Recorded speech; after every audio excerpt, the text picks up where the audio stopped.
de tus verdades, de tu palabra, Señor. Yo te ruego a través de los méritos de Jesucristo, tu Hijo, que extiendas tu mano, Señor, y que tú suplas todo lo que hace falta, Dios amado. Habla a nuestras vidas, habla a la persona que nos visita, habla, Señor, a cada individuo que haya venido a este lugar para escuchar tu palabra. Abre nuestro corazón, Señor, y envía tu palabra, Señor, porque tu palabra nunca regresa a ti vacía. Siempre hará lo que tú mandas que haga. Te rogamos, Señor, que tú avives nuestro corazón y que nuestro corazón sea cual tierra fértil, donde tu palabra pueda crecer. Te lo rogamos a través de Cristo, nuestro amado Salvador. Amén. Quiero hablarle, mis santos hermanos, sobre un tema que tiene unos cuantos añitos de moda. Disculpe que me quité el saco, pero yo tenía calor ahorita, ahora me dio frío. Porque el domingo pasado hablé de la venida del Señor, terminando con el Salmo 23, hablé de la venida del Señor. Y Pablo a los tesalonicenses dice que Cristo no vendrá sin que antes venga la apostasía. ¿Y qué es apostasía? Es negar la fe recibida. Eso es apostasía. Negar la fe que una vez recibimos. ¿Cuál es el objetivo de todo este sistema apóstata anticristiano? Es gradualmente ir negando que Jesucristo es el Salvador. Eso es lo que dice Pedro en su segunda epístola, capítulo 2, si quiere búsquelo. Capítulo 2 de la segunda epístola, verso 1, 2 y 3.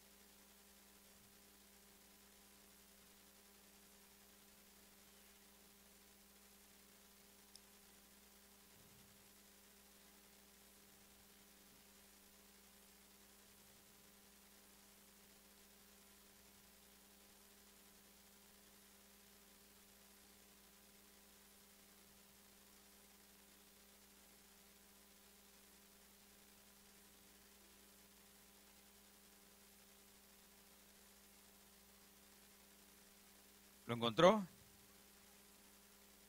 Fíjense cuál es el fin de este sistema apóstata. Pero hubo también falsos profetas entre el pueblo, como habrá entre vosotros falsos maestros, que introducirán encubiertamente, ¿qué? Herejías destructoras. ¿Y cuál es el fin de esas herejías destructoras? Negar al Señor que nos rescató. Y quiero hablar de la forma cómo malinterpretar las Escrituras. ¿Le parece? ¿Cómo malinterpretar las Escrituras? Hay un sinfín de gente que malinterpreta las Escrituras. Unos lo hacen voluntariamente para sacar provecho económico. Otros lo hacen ignorando una correcta interpretación de las Escrituras. Les enseño. Si usted tiene teléfono celular y le mandan un mensaje muy largo, ¿verdad? Que le llega como en 5 mensajes, 4 mensajes. Y seguramente le ha pasado como me ha pasado a mí, que primero llega el 3, después llega el 5, después llega el 4 y uno no entiende un pepino. ¿Qué hacemos para entenderlo? Empezamos 1, paso al 2, subo al 3, bajo al 4 y después el 5. Para poder entenderlo. Porque si yo leo solamente el 3, ¿podré entender todo el mensaje? Lo mismo sucede con las Escrituras. Busque Proverbios capítulo 6. Esta mañana pusimos ese ejemplo. 6, verso 2.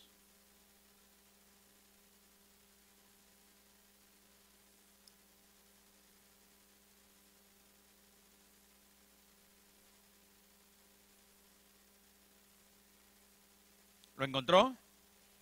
Fíjense cómo dice: te has enlazado con las palabras de tu boca y has quedado preso con los dichos de tus labios. Si leemos hasta allí, ¿qué entendemos de eso? Si sacamos el versículo 2, lo aislamos del resto del contexto bíblico, ¿qué sacamos de eso? Fíjense lo que saca la gente irresponsable. Dice, tú estás así porque tú te la pasas diciendo que eres bruto. te has maldecido a ti mismo. Tú te la pasas maldiciéndote a ti mismo. Por eso es que tú actúas como un burro.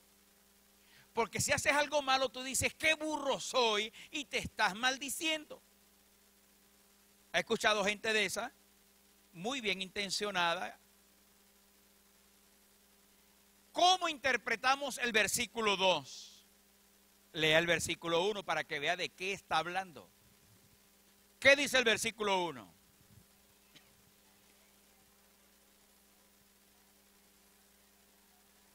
Ahora sí entendemos el 2.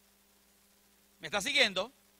Esa es la manera como se interpretan las escrituras, hermano. Yo no puedo sacar un texto de su contexto y hacer una estructura teológica, que es lo que comúnmente se hace en muchas iglesias. Y lo más triste es que yo he escuchado gente de esta iglesia hablando esas mamarrachadas. Y yo me pregunto, ¿quién se lo enseñó? ¿Será que cuando vienen al culto escuchan el culto de espalda? Sacar un versículo fuera del contexto, hermano, es un error garrafal para interpretar las escrituras. Por eso le puse el ejemplo del celular, porque casi todo lo que tenemos, estamos acá, tenemos un celular. Y seguramente nos ha llegado un mensaje, a veces hasta mucho, y nos sentimos ofendidos, ¿verdad? Y después cuando le preguntamos a la persona, oye, vale, me mandaste un mensaje y no me gustó. ¿Qué? No, no me gustó lo que me dijiste. ¿Y qué te dije? No vale, míralo aquí, es que no te llegó completo. Lo mismo sucede con las escrituras. ¿De qué está hablando Salomón allí? Fíjese. Hijo mío, si saliste fiador por tu amigo, si has empeñado tu palabra a un extraño, te has enlazado con las palabras de tu boca y has quedado preso con los dichos de tus labios. ¿Por qué? Porque, vamos a poner un ejemplo. Danielito me pone como fiador. Y dice, tío, yo saqué algo fiado, pero tú puedes ser mi fiador. Y si yo no tengo cómo pagar, tú puedes pagar. Bueno, echa para adelante, no lo vayas a hacer, no, pero es un ejemplo. Echa para adelante. Yo soy tu padrino en este caso. Si tú no tienes cómo pagar, yo doy mi palabra de que pago. Yo me estoy haciendo preso de mis palabras, yo me estoy comprometiendo a ser fiador de él. De eso es lo que está hablando Salomón. Salomón no está hablando que si tú dices que eres bruto, te vas a convertir en un bruto, porque esa cuestión es de nacimiento. ¿Sí me estoy explicando? Entonces, cuando se habla de las maldiciones generacionales, en el antiguo pueblo de Dios, Israel, se formó una mala interpretación de Éxodo capítulo 20, verso 5. Vamos a estudiarlo.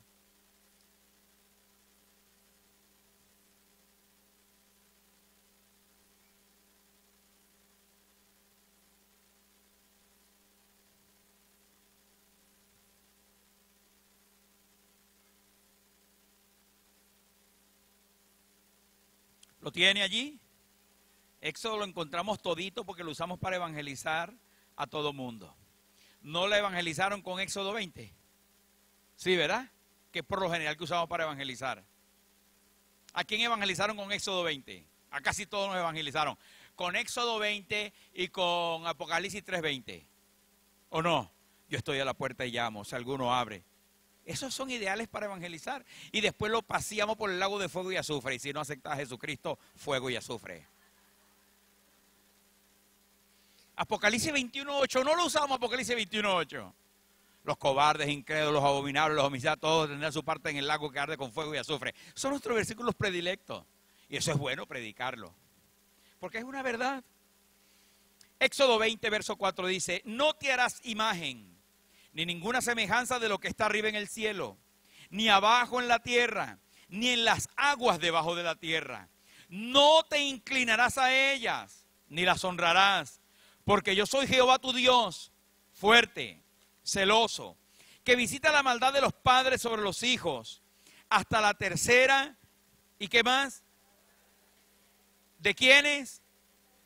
Entonces, esta palabra de los que me aborrecen es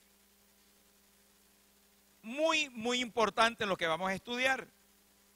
Porque hablar de maldiciones generacionales sin tener apoyo bíblico es un error que se repitió, que se hizo en el antiguo Israel y que se hace actualmente dentro de la iglesia del Señor.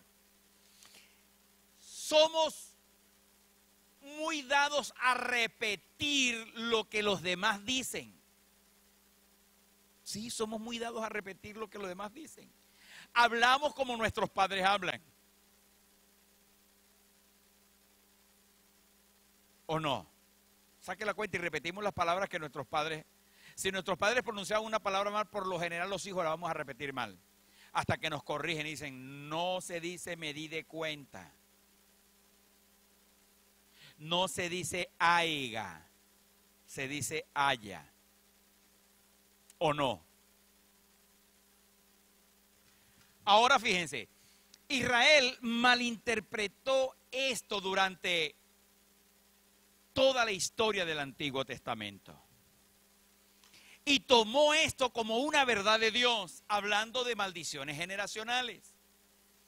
Y los que predican las maldiciones generacionales dicen esto: tu comportamiento obedece así porque tu papá era así. ¿Lo has escuchado? Y tú tienes que romper con esa maldición de tu papá porque tu papá la hereda de tu abuelo. Y tu abuelo la hereda de tu bisabuelo. Y por eso tú tienes que venir rompiendo desde allá con toda esa serie de maldiciones generacionales. Por eso es que tú no puedes caminar bien en el Señor. Ven que yo quiero orar por ti. Repite conmigo.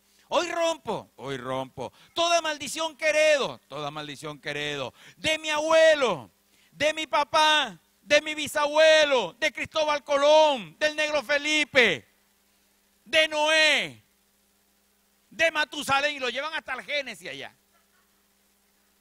Y usted se pone a buscar, escúchame, a estudiar la palabra del Señor con seriedad y no encuentra tal cosa en el Señor. No la encuentra. Y usted me dirá, pastor, ¿cómo que no la encuentra? No la encuentra.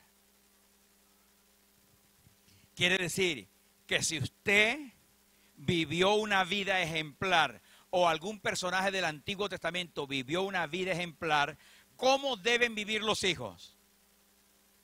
Ejemplarmente, ¿verdad?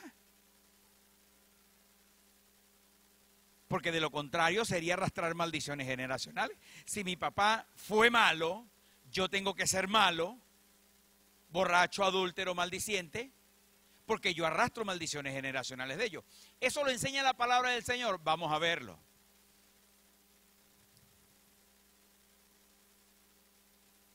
Vámonos a Samuel. Primer libro de Samuel, capítulo 12.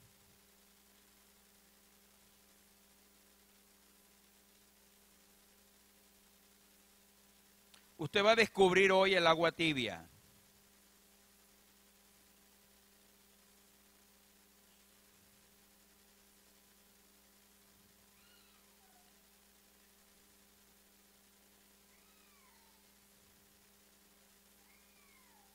¿Lo encontró? Primera de Samuel, capítulo 12, verso 1. Dijo Samuel a todo Israel: he aquí, yo he oído vuestra voz en todo cuanto me habéis dicho, y les puse un rey. Ahora pues, he aquí vuestro rey va delante de vosotros. Yo soy ya viejo y lleno de canas, pero mis hijos están con vosotros, y yo he andado delante de vosotros desde mi juventud hasta este día. Y aquí estoy. Atestiguad contra mí delante de Jehová y delante de su ungido, o sea, el rey. Si he tomado el buey de alguno, si he tomado el asno de alguno, si he calumniado a alguien, si he agraviado a alguno, o si a alguien he tomado cohecho para cegar mis ojos con él, y se los devolveré. Entonces dijeron, ¿qué dijeron? Nunca nos has calumniado, ni agraviado, ni tomado algo de la mano de ningún hombre.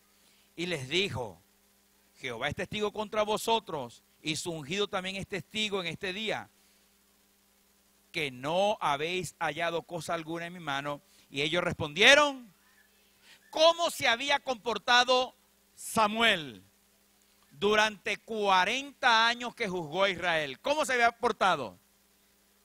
¿Cómo? Íntegro, ¿qué más? Intachable, ¿qué más?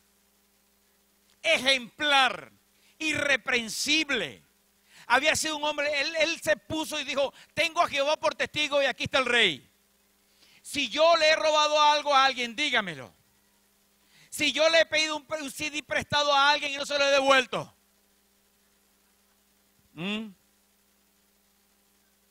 Si yo le pedí la Biblia prestada a alguien y me la quedé. Dígame. Y le dijeron, no, tú honestamente te has conducido en el Señor. ¿Cómo era Samuel? Íntegro. ¿Cómo más? Irreprensible. Era un verdadero siervo del Señor. Escúcheme, los siervos del Señor no se destacan por echar fuera demonios. ¿Me está siguiendo? Los ungidos del Señor no se destacan por sanar enfermos. Los ungidos de Jehová no se destacan por lo lindo que predican, sino cómo viven. Cómo viven. Su estilo de vida, cómo es. Ahora veamos en el capítulo 8. Retroceda al capítulo 8. ¿Cómo tenían que ser los hijos de Samuel? ¿Cómo tenían que ser? Irreprensibles. ¿Qué más? Íntegros, intachables. Veamos qué dice la Biblia. Verso 1. Aconteció que habiendo Samuel envejecido, puso a sus hijos por jueces sobre Israel. Y el nombre de su hijo primogénito fue Joel. Y el segundo, Abías. Y eran jueces en Beerseba. Pero, ¿qué pasó? Antes anduvieron en la avaricia, dejándose sobornar y pervirtiendo el derecho. ¿Qué pasó, hermanos? ¿Qué pasó? Si ellos tenían que heredar de Samuel las bendiciones. ¿O no se heredan las bendiciones y las maldiciones según los teólogos modernos? Es hereditario como los genes. ¿Qué le pasó a los hijos de Samuel? ¿Por qué se torcieron? ¿Sabe por qué? Porque todos nosotros tenemos voluntad y decidimos hacer lo bueno o hacer lo malo. Los predicadores modernos, cuando se encuentran con esto, me imagino que le pasarán por alto. Dice, bueno, el patrón no se cumplió en él, pero sí se cumplió en un rey. Vamos a ver que usted vea, pastor, este rey aquí. Segunda de Reyes, capítulo 21. Vámonos al 21 para que...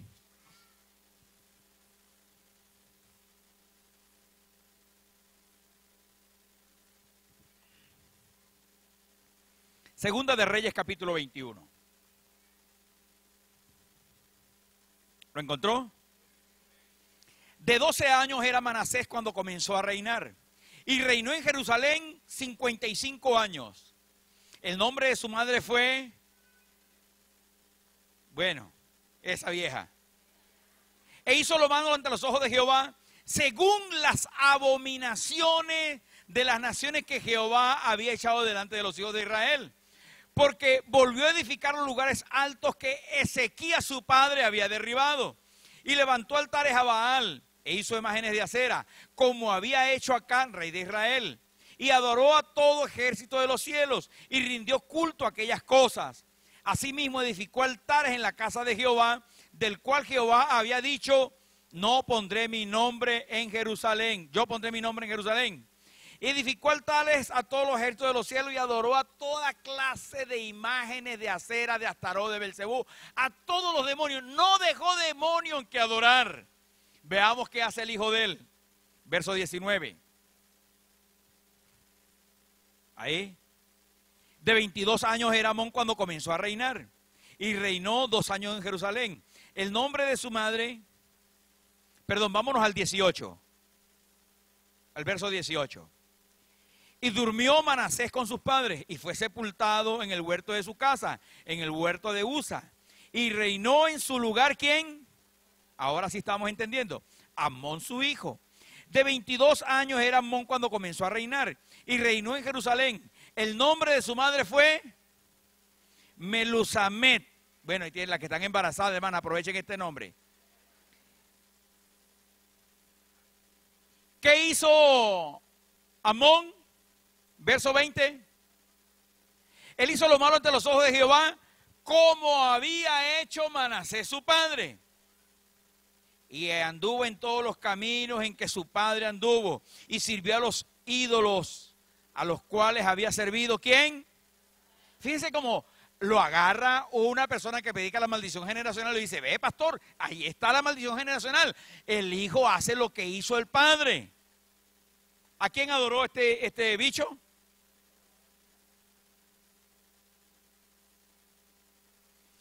Y dejó a Jehová, el Dios de su padre, y no anduvo en el camino de Jehová. Vamos a retroceder. Capítulo 18.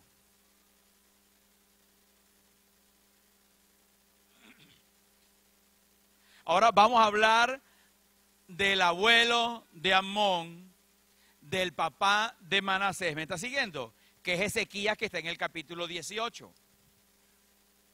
En el tercer año de Osea, hijo de Ela, rey de Israel, comenzó a reinar Ezequías, hijo de Acaz, rey de Judá. Cuando comenzó a reinar era de 25 años y reinó en Jerusalén 29 años. El nombre de su madre fue Abi, hija de Zacarías. ¿Qué hizo él? Conforme a todas las cosas que había hecho David su padre. Quitó los lugares altos y quebró las imágenes y cortó los símbolos de acera e hizo pedazos las serpientes de bronce que había hecho Moisés, porque hasta entonces le quemaban incienso a los hijos de Israel. Y la llamó Neustán. Y Jehová, el Dios de Israel, en Jehová, Dios de Israel, puso su esperanza. Ni después, ni antes, hubo otro como él entre todos los reyes de Judá, porque siguió a Jehová y no se apartó de él, sino que guardó los mandamientos de Jehová prescritos por Moisés. Y Jehová estaba con él, donde quiera que salía, prosperaba. Ahora, fíjense, ¿qué pasó? Este es el abuelo. ¿Cómo se portó el abuelo? Íntegro. Derribó los lugares altos. Quemó y quebró las imágenes de idolatría. Adoró y sirvió al Señor. Y como resultado, donde iba, Dios lo bendecía y Dios lo prosperaba. ¿Qué pasó con el hijo? Ahora vea el capítulo 21 para que vea qué pasó con el hijo. Lo acabamos de leer, pero quería venirme de atrás para adelante para que lo viera. Capítulo 21, ¿cómo dice el 21?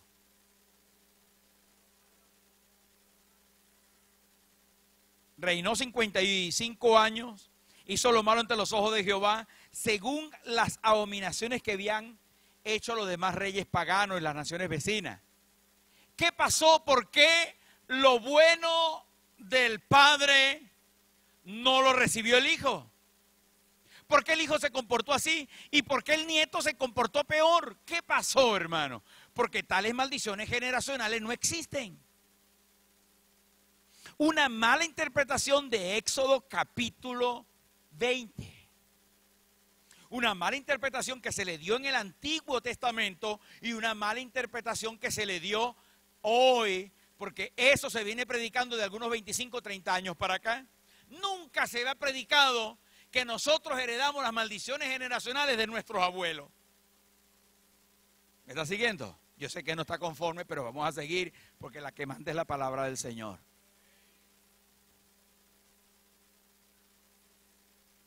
Yo sé que hay algunos que se están retorciendo por dentro, como la serpiente en el Génesis. Seguimos con la Biblia. En los libros de los reyes pasaríamos toda la tarde aquí citando reyes que vivieron ejemplarmente y los hijos metían la de caminar.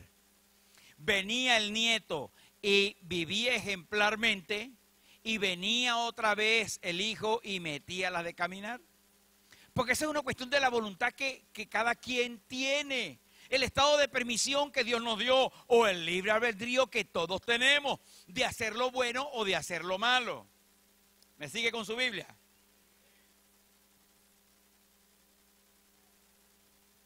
Vámonos a Ezequiel 18.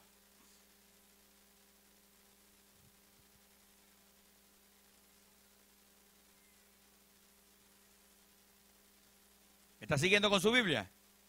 ¿La trajo? Ahora es fácil traerla en el celular. Lo más fácil.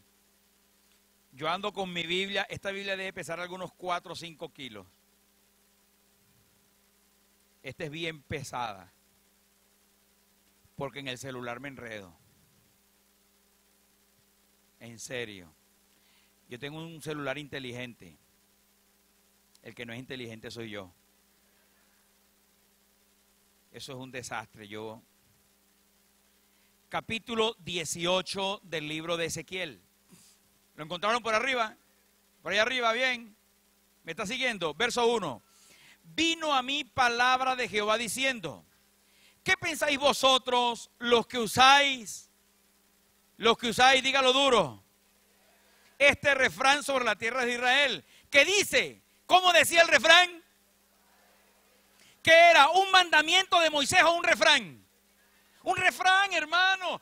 Éxodo 20 lo habían convertido en un refrán durante todos los años. Cuando Pablo escribe, dice, porque la ley dice, porque los salmos dicen. Cuando Isaías escribe, cita a Moisés, porque Moisés escribió. ¿Me está siguiendo?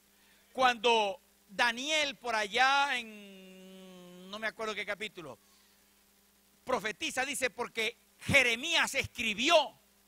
¿Me está siguiendo? Ahora, cuando Ezequiel aquí está profetizando, dice: hey, esto no lo inspiró el Señor, esto es un refrán. ¿En qué consistía el refrán, hermanos?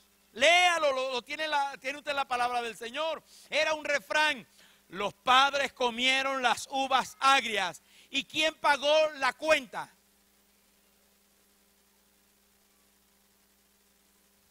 ¿Quién pagó la dentera? Los hijos. Ya no se va a oír más este refrán. Le voy a poner fin a eso, dijo el Señor. Los padres comieron las uvas agrias y las consecuencias las pagan los hijos. Ya no se oirá más este dicho. Era un refrán, era un dicho. Si fuese una verdad absoluta, inspirada por Dios, dijera: ya no se oirá más lo que Moisés dijo. Recuerden los tiempos de Jesús, cuando Jesús predicaba. ¿Oíste que fue dicho? Ojo por ojo, diente por diente. Pero yo os digo: amad a vuestros enemigos. Yo vengo a darle la correcta interpretación a lo que torcieron los escribas y los fariseos. ¿Me está siguiendo? ¿Oíste que fue dicho? Para adulterar hay que acostarse con una mujer, pero yo os digo, cualquiera que mire a una mujer y la codicia en su corazón, ya adulteró con ella. ¿Me está siguiendo? Jesús vino a darle la correcta interpretación. Lo mismo está haciendo Ezequiel. Ya no se oirá más este dicho en Israel. Cuando le digan: no, hermano, su condición es porque usted tiene maldiciones generacionales, dile: tú estás equivocado conmigo. Yo no heredo de mi papá nada. Yo no tengo maldiciones generacionales en mi vida. Ya vamos a seguir con la Biblia, que es la que manda, yo con la palabra del Señor. Mire, si los pastores se dedicaran a predicar la Biblia, la palabra del Señor, y no ese poco de bolserías que predican muchos pastores, tuviéramos iglesias nutrientes. Tuviéramos una generación de cristianos más madura. Tuviéramos cristianos verdaderamente, o iglesias bíblicas. Hoy día son iglesias tipo clubes. Club Iglesia en Casa. Aquí creemos todo lo que nos predican. No escudriñamos las escrituras porque no queremos ser como los hermanos de Berea. Si se predicara la palabra del Señor, no tuviéramos tanto loco levantando iglesia por ahí, autonombrándose pastores ellos mismos. Sí. Sí. Si la gente realmente creyera lo que dice la palabra del Señor, no tuviéramos tanta gente con problemas psicológicos, hermanos, en las iglesias. Gente con estima por el suelo. Gente que vive derrotada todo el año y solamente el día de su cumpleaños tan alegre. Si la gente realmente creyera lo que el Señor cree de nosotros, hermanos, viviríamos vida en abundancia. Sí. Seguimos con la Biblia. Verso 3. Vivo yo, dice Jehová el Señor, que nunca más tendréis que usar este bendito refrán. Es un refrán. He aquí que todas las almas son ¿de quién? Del Señor. Como el alma del Padre, el alma del Hijo es mía. El alma que pecare, esa morirá.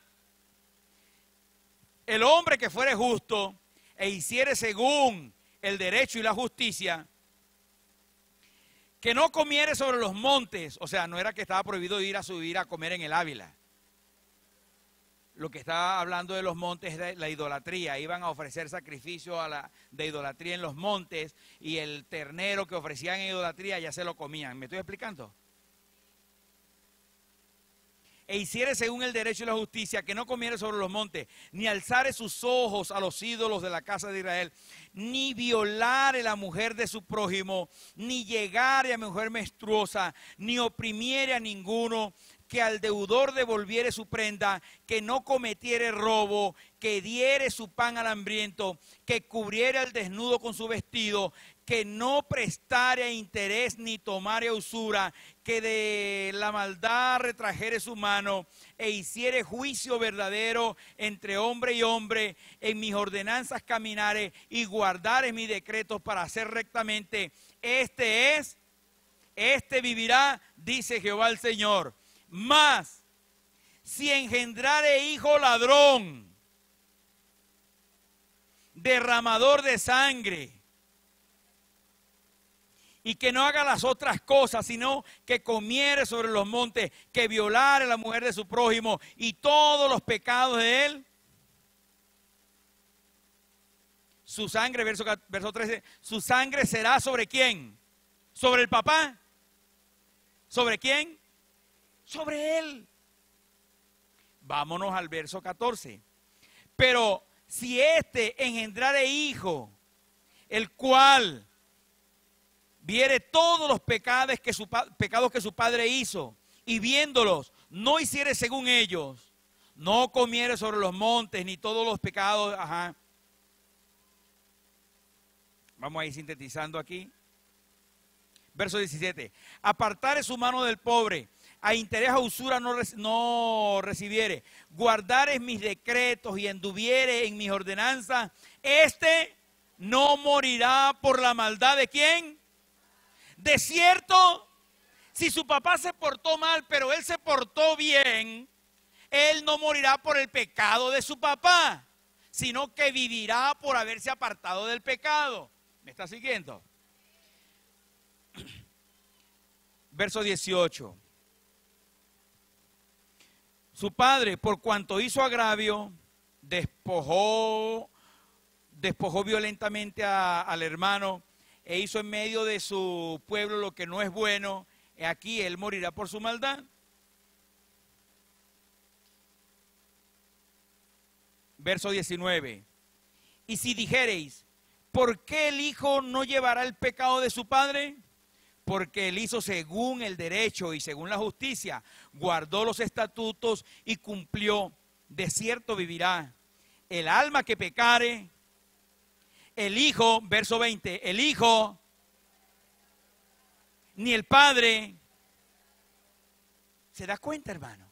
Que le metieron gato por liebre durante unos cuantos años. Eso no lo enseña la palabra del Señor. Las maldiciones generacionales.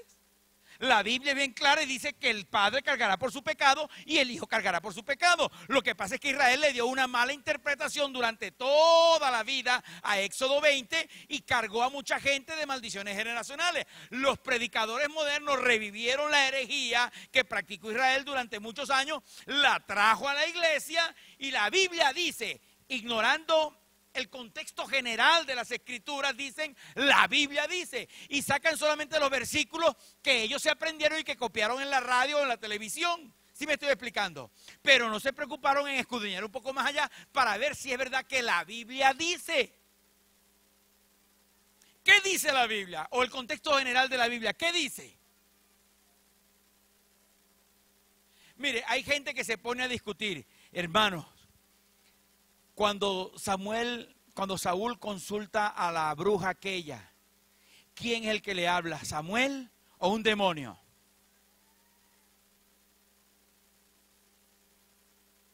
Yo le pregunto, ¿qué dice la Biblia? Si aislamos ese pasaje solamente, pareciera que fue Samuel el que le habló. Pero si aplicamos el contexto general de la Biblia, ¿qué dice la Biblia? No consultarás a los muertos. Entonces, si Dios prohíbe consultar a los muertos, ¿Dios le va a hablar a través de un muerto? No. Contradice el contexto general de las Escrituras. Entonces, de ahí podemos deducir que no fue Samuel quien le habló, fue un demonio que le habló. Ahora sí me estoy explicando. Lo mismo sucede con este pasaje. Cuando no usamos el contexto general de las Escrituras, comenzamos a lamentarnos y decir, no, hermana, yo peco así, hermana, porque mi papá era así. Y yo arrastro las maldiciones generacionales de mi papá. Mi papá era mujeriego, puede ser que yo soy pastor, pero tengo 5 mujeres. Yo no puedo hacer nada, yo arrastro las cosas. Con eso se justificó Israel durante todo el Antiguo Testamento, hermano. Con eso. Ellos justificaban su pecado con eso, diciendo, no, es que yo estoy pagando las consecuencias de los pecados de mis padres. Sí, mira Éxodo 20 como dice. Eso no fue lo que le quiso decir el Señor en Éxodo 20. Porque el contexto general de las Escrituras no nos enseña eso. Seguimos. Vámonos a la Biblia. Capítulo 9 de Juan. Sí, porque hay gente que piensa que como yo soy gocho no conozco la Biblia.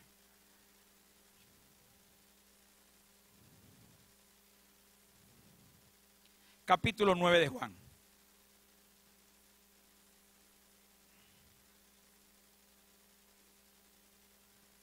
¿Lo encontró? Verso 1.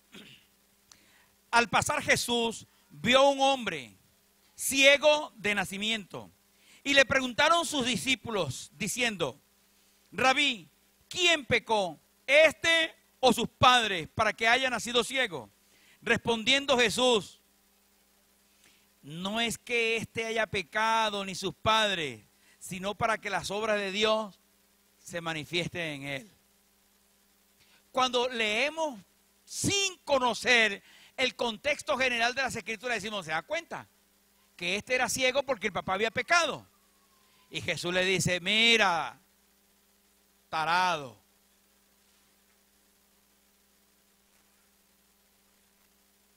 Ese dicho no tiene cabida. Ya se los prohibí por Ezequiel. Eso es un dicho.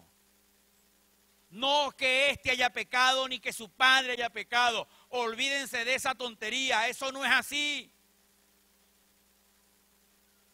No es este que pecó ni que su padre haya pecado. ¿Sí me está siguiendo?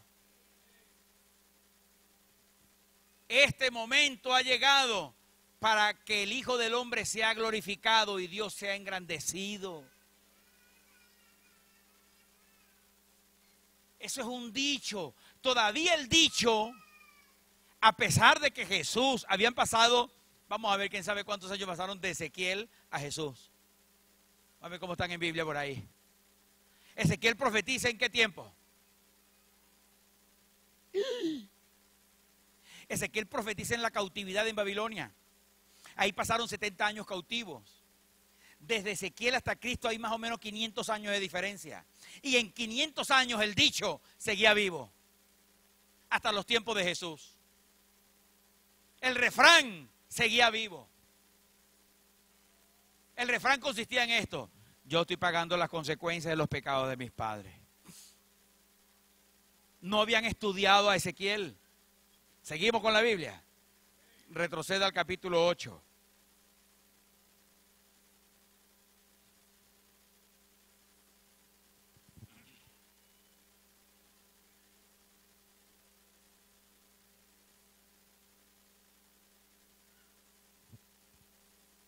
¿Me está siguiendo con su Biblia? Capítulo 8, verso 31. Ya termino, en 5 minutos termino. Pero después de 5 minutos me da 10 más.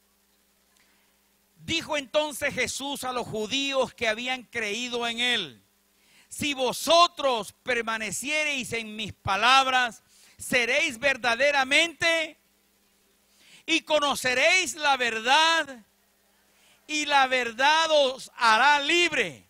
Le respondieron: linaje de Abraham somos y jamás hemos sido esclavos de nadie. Escúcheme lo que estaban diciendo los judíos. Por ser descendientes de Abraham ya somos salvos. Eso creían los judíos. Simple y llanamente, por ser descendientes de Abraham somos salvos. No somos esclavos de nadie. Fíjense lo que dice Jesús. ¿Cómo dices tú que eres libre? Jesús le respondió: de cierto os digo que todo aquel que hace pecado, esclavo es del pecado. Y el esclavo no queda en casa para siempre. El Hijo sí queda para siempre. Así que si el Hijo os libertare, seréis, ¿cuánto libre? 99%. ¿Por qué no se disfruta de la libertad que Cristo nos dio? Ahí es donde mucha gente se agarra y se dice: ay, hermano, claro, por las maldiciones generacionales de mis abuelos. Mentira. Eso es mentira. Cristo nos hizo libres. Hermano, cuando usted y yo venimos al Señor, nacemos de nuevo, el pecado no se vuelve a enseñorear de nosotros. Porque inmediatamente cuando le fallamos al Señor, entra un sustico en el corazón que me hace: Señor, perdóname. ¿O no? Esto es con los que han nacido de nuevo. La persona que no ha nacido de nuevo sigue robando, sigue fumando marihuana, sigue atracando, sigue viviendo una vida pervertida. Pero el que ha nacido de nuevo agarra algo indebido.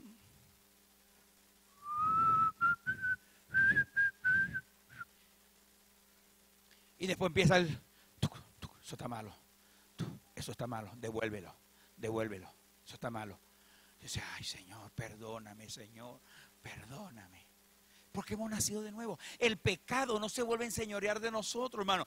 Una persona que haya nacido de nuevo, la Biblia dice que el pecado no se vuelve a enseñorear de él. Que pecamos, sí, pero no nos volvemos practicantes del pecado como éramos antes cuando éramos mundanos. Cuando uno era mundano y hacía una fechoría, ¿cómo la contaba? Como una gran hazaña. ¿O no? Ahora, cuando cometemos una infracción, ¿cómo nos sentimos? Oye, Señor, perdóname, Padre, dejé que mis pensamientos volaran, Señor, santifica mis pensamientos, mi mirada, mi hablar, Señor, ayúdame, yo quiero cambiar, yo quiero crecer. Esa es la actitud de una persona que realmente ha nacido de nuevo. El que no ha nacido de nuevo peca y dice: aleluya, hay otra hermana por ahí que le echa a los perros.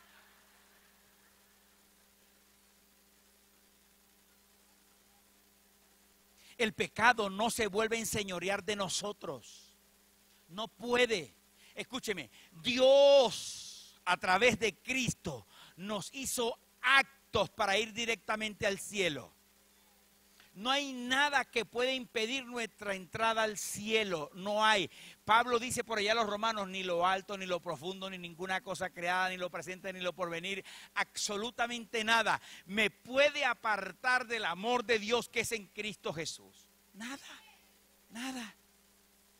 ¿Sabe quiénes somos el mayor obstáculo? Nosotros. ¿Sabe por qué? Porque todavía amamos el pecado. Porque la luz vino al mundo y los hombres amaron más las tinieblas que la luz. Y hay gente cuando es dual, que es cristiano, o la jeva o el Señor, que la jeva está muy buena, la jeva o el Señor, la jeva, el Señor, la jeva. el Señor. No, hermano, no, no, eso no funciona así. El pecado se ha vuelto a enseñorear de ti. Hijitos, si alguno de vosotros ha pecado, abogado tenemos para con el Padre, a Jesucristo el justo.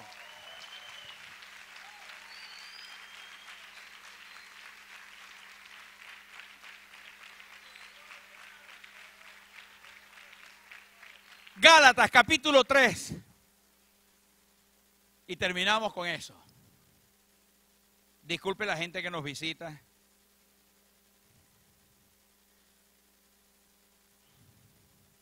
Yo no sé qué me pasa algunos domingos que me pongo así como hiperactivo.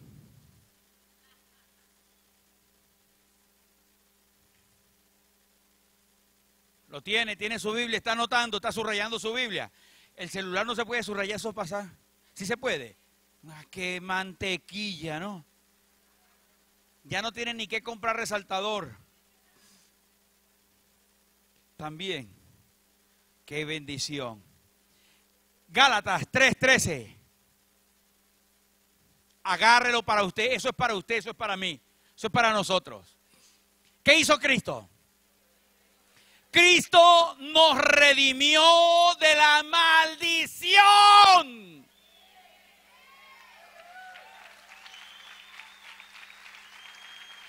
Los predicadores modernos te dicen, no, tú tienes que romper con las maldiciones de tu papá, de tu abuelo, de tu bisabuelo. La Biblia dice que hace 2000 años Cristo me redimió de la maldición. Cuando yo vengo y recibo a Jesucristo en mi corazón, soy libre. Si hiciste pacto con María Leonza, eres libre. Si hiciste pacto con el diablo, eres libre. Si hiciste pacto con el negro Felipe, eres libre.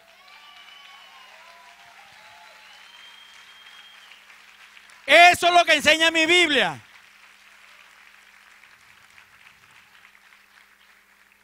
¿Se da cuenta? Por eso es que a mí no me invitan a predicar en otra iglesia. Porque si a mí me invitan, yo no voy a alegrar a la gente. Yo voy a enfrentarla con la palabra del Señor, que es lo que hizo Pablo a lo largo de todos los escritos paulinos, de todos los escritos apostólicos. Pablo, Pedro, Juan, Santiago y Judas enfrentaron a la gente con la bendita y santa palabra del Señor. Jesús no se paró y le dijo a los fariseos, fariseos, ustedes tienen carita de malitos. No, Jesús le dijo, hipócritas. Ciegos guiando a otros ciegos, los dos caerán en el mismo hoyo. Y hay un poco de ciego guiando a otro poco de ciego que les gusta que le prediquen cositas como 3 pasos para ser próspero, 21 pasos como alcanzar el éxito femenino. Leí ayer en Facebook. Y Dios mío, tantos pasos habiendo un solo paso. Cree en el Señor Jesucristo y será salvo.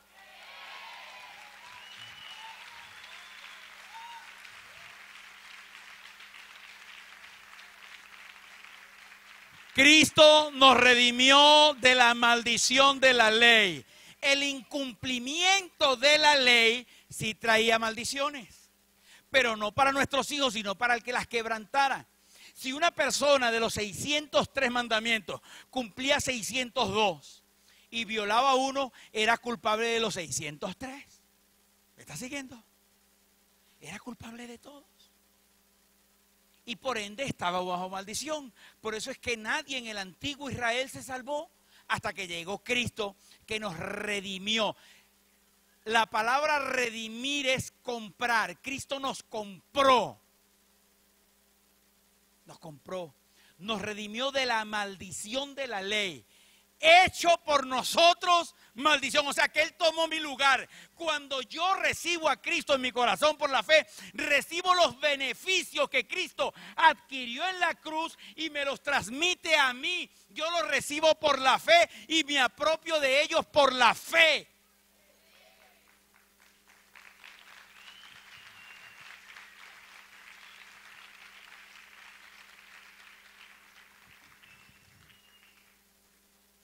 Cuando yo recibo esto por la fe, aunque no sienta nada, yo lo creo. Aunque no sienta nada. La Biblia dice que Él estaría conmigo todos los días hasta el fin. Y hay días que yo no lo siento, pero yo lo sigo creyendo. Así de sencillo. Hay días que yo me arrodillo a orar, Señor, aquí estoy, no siento ni se me espeluca nada. Como hay días que siento que el Señor me abraza y lloro y clamo y gimo y me gozo. Hay días que no siento ni coquito, pero yo sigo creyendo que Él está conmigo. Así de sencillo es la fe. El diablo me dice, tú no puedes llegar a la Canaán prometida. La Biblia dice que todo lo puedo en Cristo que me fortalece. Eso es lo que enseña Dios en su palabra.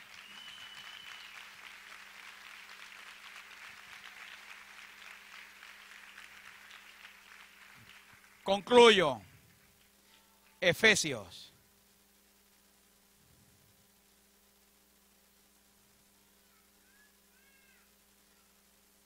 Yo no tengo la culpa que le hayan enseñado mal. Al menos yo no lo he hecho. Yo no tengo la culpa que le hayan enseñado mal.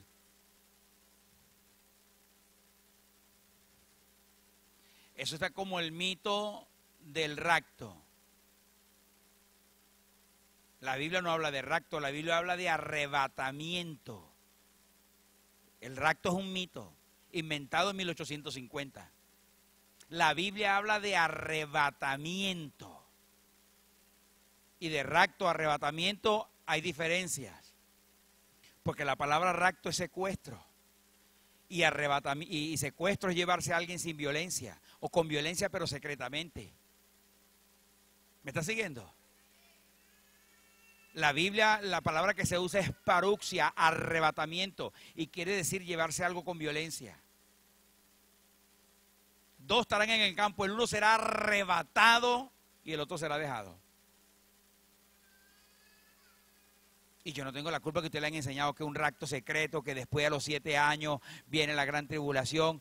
No, hermano, la Biblia dice, y después de aquellos días, hablando de la gran tribulación, después de aquellos días el sol se oscurecerá, la luna no dará su resplandor, las estrellas caerán del cielo y las potencias de los cielos serán conmovidas.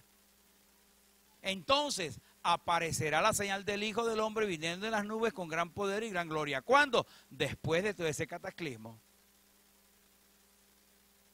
Concluimos con Efesios 1:3. ¿Cuál es nuestra posición en el Señor? ¿La tiene allí?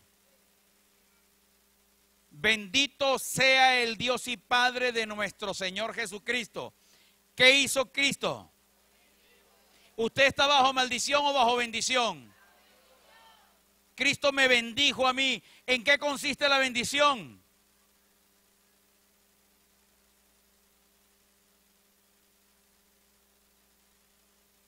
El verso 4.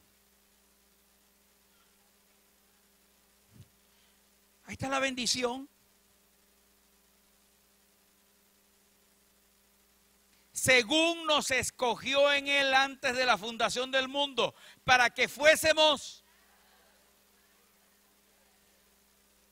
¿En qué consiste la bendición? Hermana Nubia, Dios la hizo santa y sin mancha. Mi hermana, Dios la hizo santa y sin mancha. Dios la hizo santa y sin mancha, santo y sin mancha.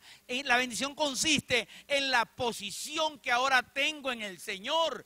Ahora yo soy santo y sin mancha. Manchas de pecado, no manchas en la piel, porque todavía tenemos manchas en la piel. Esa es mi posición ahora en el Señor. Mi posición en el mundo estaba bajo maldición. ¿Por qué? Porque había violado la ley de Dios. Cuando vengo a Cristo, Cristo se lleva mi maldición y me da ¿qué? Su bendición. Y la bendición consiste en sentarme en lugares celestiales juntamente con Cristo, declararme libre de culpa, hacerme santo y sin mancha, rey y sacerdote, príncipe de su pueblo y todas las bendiciones que me da la Biblia. Pastor, ¿y por qué me cuesta tanto la vida cristiana? Hermano, la vida cristiana se vuelve aburrida cuando la gente quiere vivir para el mundo y para Dios. Se vuelve aburrida. Si usted cultiva la vida espiritual, le voy a poner un ejemplo con la dieta. Si una persona constantemente hace ejercicio, trota, levanta pesas así como yo, hace aeróbic y todo lo demás, ¿cómo se mantiene? En forma, ¿sí o no? Pero si lo practica cada año, No, lo mío no es falta de ejercicio, lo mío es la lluvia, el sol y la envidia.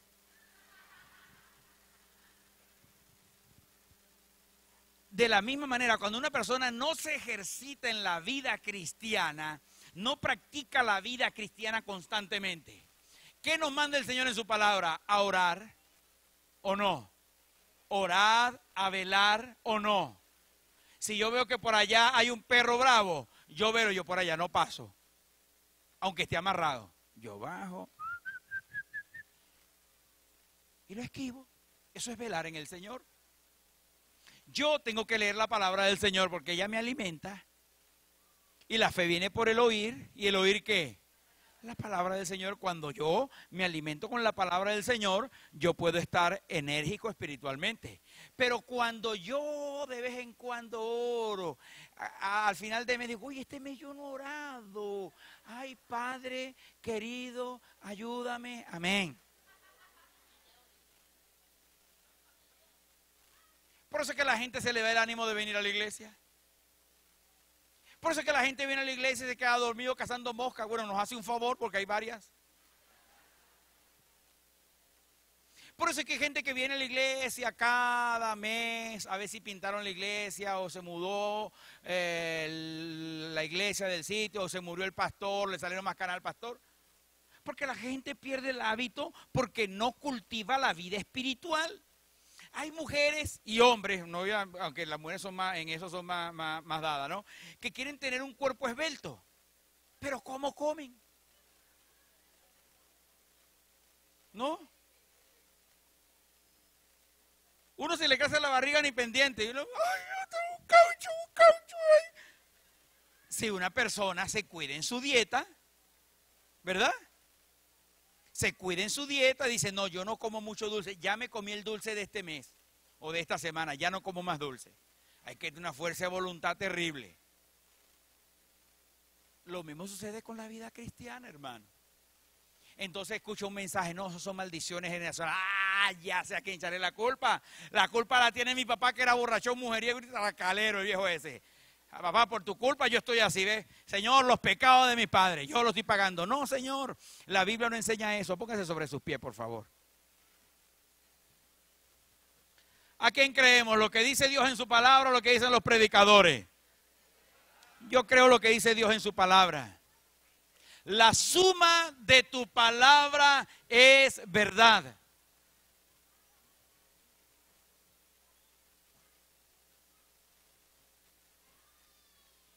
Yo siempre pienso predicar y que 40 minutos. Y hago mi bosquejo como para 40 minutos, en serio. Y siempre me paso, Señor, perdóname. Escúcheme, usted no tiene que caminarle cabizbajo al diablo. Nada, usted no tiene que caminar cabizbajo. Usted es un hijo, hija de Dios. Dirá un barquisimetano, ¿verdad? Naguará. Hijo de Dios. ¿Qué es débil? ¿Qué es débil? Escúcheme, todos somos débiles. Por eso es que la sangre de Cristo sigue limpiando pecados hoy día. Porque si la sangre de Cristo hubiese dejado de limpiar pecado hace 2000 años, estuviésemos fritos. Escúcheme, yo soy débil y todos los días necesito del perdón del Señor.